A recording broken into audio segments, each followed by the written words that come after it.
जय श्री हरिभक्तों, आज के प्रवचन में हम बात करेंगे कि अच्छे लोगों की मृत्यु जल्दी क्यों हो जाती है।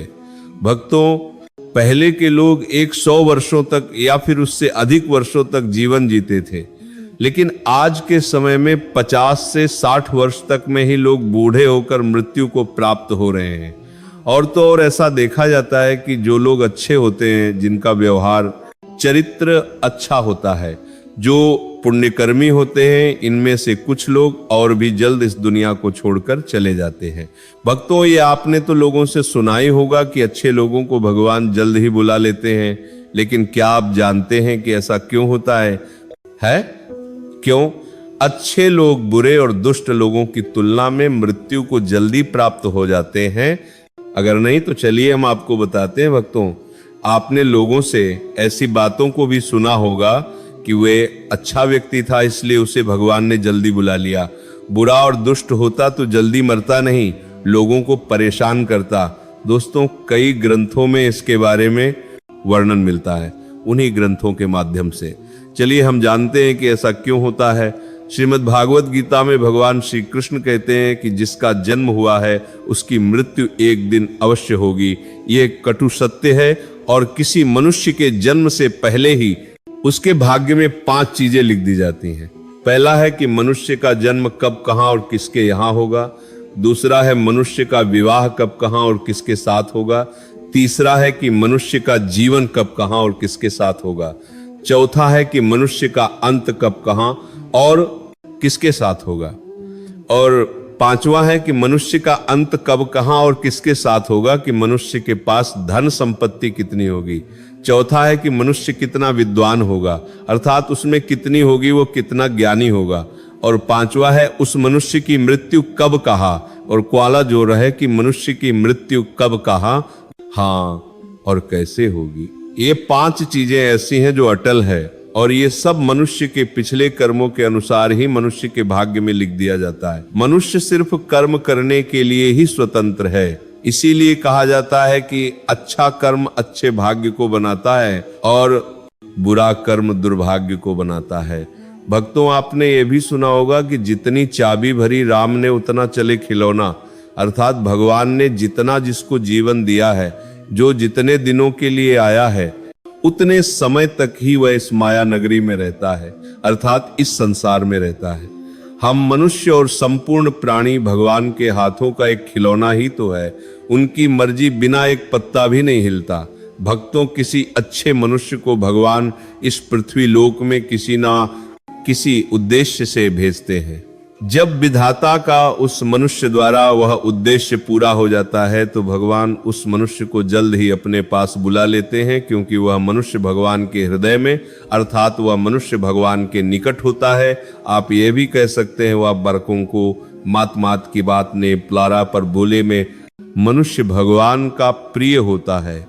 भगवान ये नहीं चाहते कि उसका प्रिय मनुष्य इस माया लोक में रहकर इस माया मोह में फंसक पाप कर्म कर बैठे, जिसे पापों की सजा उसे भोगना पड़े। कहने का तात्पर्य यह है कि अच्छे लोगों की मृत्यु उनके अच्छे कर्मों पर निर्भर करती है। भक्तों, आपने ये भी सुना होगा या देखा होगा कि कोई ऐसा व्यक्ति है जिसको कोई भी बीमारी नहीं है, कोई भी परेशानी नहीं है। वह व्यक्ति रात को खुशी खुशी हंसते मुस्कुराते हुए भोजन करके सोया और सोता ही रह गया, अर्थात उसके शरीर से उसके प्राण बहुत ही आसानी से निकल गए। और फिर लोग कहते हैं कि कितना पुण्यात्मा था जिसको भगवान ने इतनी आसान मौत दी। ना कोई पीड़ा हुई, ना कोई बीमारी और ना कोई कष्ट हुआ। वह मनुष्य तो बड़ा ही धर्मात्मा और पुण्यात्मा था जिसको इतनी आसान मौत मिली। तो ऐसा क्यों? क्योंकि पुराणों में बताया गया है कि मृत्यु के समय व्यक्ति को 100 बिच्छू के एक साथ डंक मारने जितना दर्द होता है, और इतने दर्द में मरने वाले मनुष्य की दुर्गति हो जाती है। लेकिन जो पुण्यात्मा है, जो धर्मात्मा है, उनको उस दर्द को, उस पीड़ा को सहना नहीं पड़ता।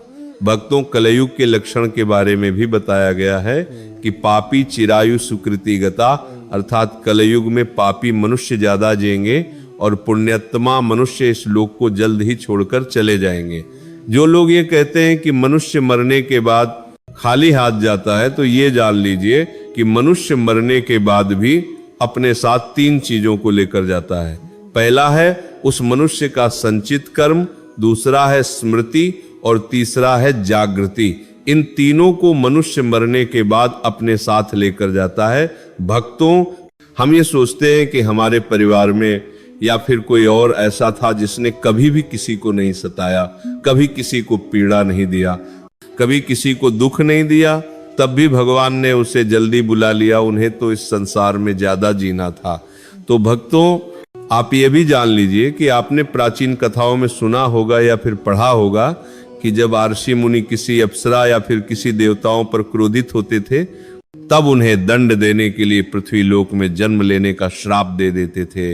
यह मृत्यु लोक दूसरे लोकों से ऐसी भयानक और दुखदायक जगह है जहां दंड के तौर पर देवताओं और अप्सराओं को भेजा जाता था, और ऐसे दंड पाकर वह अप्सरा और देवता सिम मुनियों के दुखदायक में देखिए श्राप से उनके सामने झुककर क्षमा याचना करने लगते थे कि हे प्रभु, मुझे ऐसा दंड मत दो, हमसे गलती हो गई, हमें क्षमा कर दीजिए।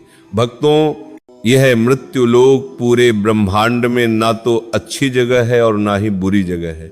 यह पृथ्वी लोक वह जगह है जहां पर प्राणी अपने पिछले जन्मों के कर्मों के फलों को भोगने के लिए आता है और अगले जन्म के लिए पुनः नए कर्म करने के लिए आता है, जिसका फल उसे यमलोक में और अगले जन्म में मिलता है। यह चक्र चलता रहता है। सभी प्राणियों में मनुष्य के शरीर को ही मात्र मोक्ष का द्वार माना गया है। यह मनुष्य का एकमात्र शरीर ही है जिसके द्वारा मनुष्य मोक्ष को प्राप्त कर सकता है। और मोक्ष कैसे प्राप्त होगा?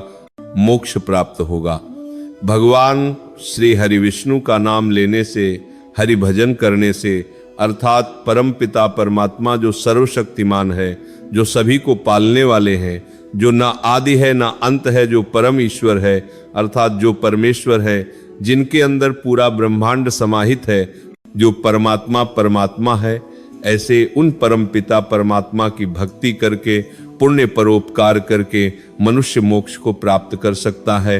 अन्यथा अपना अपना तो कर्म भोग सभी कर रहे हैं। पुनर्पि जनन पुनर्पि मरणम पुनर्पि जननी झठरेसनम, अर्थात पुनः जन्म होगा, पुनः मृत्यु होगी, पुनः माता के गर्भ में आकर दुख और कष्टों को सहना पड़ेगा और फिर से 84 लाख योनियों में मनुष्य फंस जाएगा और जन्म मरण का यह चक्र चलता रहेगा। भक्तों, ये पृथ्वी लोक कर्म में भी है और मनुष्य के कर्मों के ही अनुसार उसको आगे की यात्रा तय करनी होती है। जब हम जन्म लेकर यहाँ आते हैं तो हमें इस लोक की मोह माया घेर लेती है और हमें ये मृत्यु लोक बहुत अच्छा लगने लगता है। हमें इस मृत्यु लोक से और यहाँ पर रहने वाले लोगों से लगाव हो जाता है। जब कोई हमें छोड़कर अपना इस दुनिया से चला जाता है तो हमें बहुत दुख होता है। लेकिन गरुड़ पुराण में वर्णन मिलता है कि जिसकी मृत्यु हो जाती है उसकी आत्मा शरीर को छोड़कर यमदूतों द्वारा यमलोक पहुंचती है, परंतु जो पुण्य आत्मा होते हैं उनके लिए देवदूत आते हैं।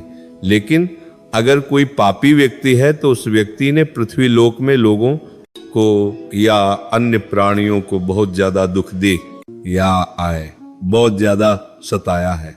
तुझे यमराज अगले जन्म में बहुत ज्यादा आयु को देते हैं ताकि वह अपने पाप कर्म फलों को ज्यादा समय तक भोग सके। कई लोग तो अपने आयु से भी ज्यादा जीवन जीते हैं। शरीर का मांस सूख जाता है, शरीर में मात्र हड्डियां ही बचती हैं। घर परिवार वाले भी किनारा कर लेते हैं, कोई पानी तक के लिए नहीं पहुंचता। बिस्तर में पड़े पड़े मल मूत्र कर देते हैं, उठा नहीं जाता, काम नहीं करता, हाथ पैर नहीं चलता। इतनी खराब स्थिति हो जाती है कि वो भगवान से बार बार प्रार्थना करते हैं कि हे भगवान, अब ये दुख सहा नहीं जाता, अब कृपा कर दो, मुझे मौत दे दो। लेकिन उन्हें मौत नहीं मिलता। परिजन भी ये सोचते हैं कि मर जाए तो अच्छा है, लेकिन उसे मौत नहीं आती। इतना कष्टदायक जीवन हो है। लेकिन जो पुण्यात्मा होते हैं उन्हें कमला जाता होने की, वो भी पुण्यात्मा होने की पार हो रहे आप और आयु दी जाती है ताकि मृत्यु लोक में जब तक रहे वह सुखी रहे। और हम यही सोचते हैं कि अच्छे व्यक्ति को भगवान को अच्छा जीवन देना चाहिए और बुरे व्यक्ति को कम जीवन देना चाहिए। लेकिन भगवान की व्यवस्था उत्तम और सही है, क्योंकि मनुष्य का इस मृत्यु लोक में जीवन व्यतीत करना यह उसका लक्ष्य नहीं है। मनुष्य का अंतिम लक्ष्य तो पुण्य कर्म करके, भगवान की भक्ति करके मोक्ष को प्राप्त करना है। भक्तों, हमें हर बार जन्म मिलता है इसीलिए कि हम अपने चेतना को जागृत करें, हम अपने आप को पहचाने कि हम कौन हैं, हमारा लक्ष्य क्या है, इस संसार में हम किस लिए आए हैं। लेकिन इस माया सागर में मनुष्य आकर डूब जाता है और लाखों करोड़ों वर्ष 84 लाख के चक्कर में फिर फंस जाता है। एक जीवात्मा को 84 लाख बार इस संसार सागर के चक्कर काटने पड़ते हैं। भक्तों, जिनकी आयु कम होती है तो परमात्मा यही चाहते हैं कि वह इस मृत्यु लोक के दुखों को, कष्टों को कम सहन करें। भक्तों, अगर आप भी भगवान श्री हरि विष्णु के भक्त हैं तो हमारे चैनल धर्म का ज्ञान को सब्सक्राइब करें, वीडियो को शेयर करें। भक्तों, खुश रहिए, प्रसन्न रहिए, सुखी रहिए। परमपिता परमात्मा श्री हरि की कृपा आप पर सदैव बनी रहे। भक्तों, कमेंट में एक बार प्रेम से लिख दीजिए, जय श्री हरि। नारायण नारायण।